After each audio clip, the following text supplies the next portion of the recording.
Hello mga katuhog!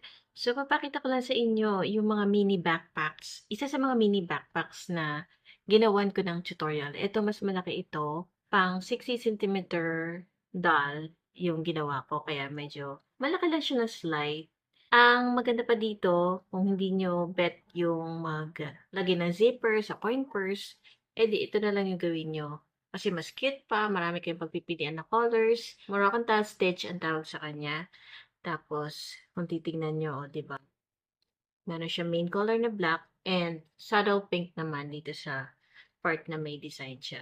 Meron din akong ginawang Celtic weave stitch kung ayaw nyo ng ganitong design or pwede rin nyo namang gawing plain na lang if ever. Ang round base siya na walang patigas pero kung gusto nyo pwede nyo lagyan ng plastic canvas.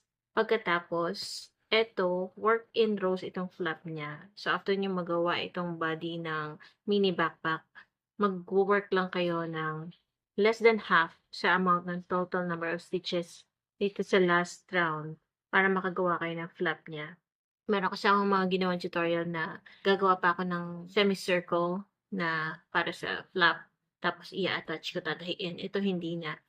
Mag-leave lang kayo ng space or number of stitches para sa paggawa ng flap. So, by the time na natapos nyo na ito, ang last na gagawin nyo na lang is maglalagay na lang kayo ng strap. Ito naman, isang mahabang strap lang to. So, i-attach nyo lang itong sa gitna niya. Mag-iwan kayo ng loop para ma-insert itong D-ring para maikabit siya as keychain. And then, tatahiin lang dito sa may dulo ng base niya. Pagkatapos, sa closure naman, magnetic snap buttons, tinahi lang. Yung mas maliit.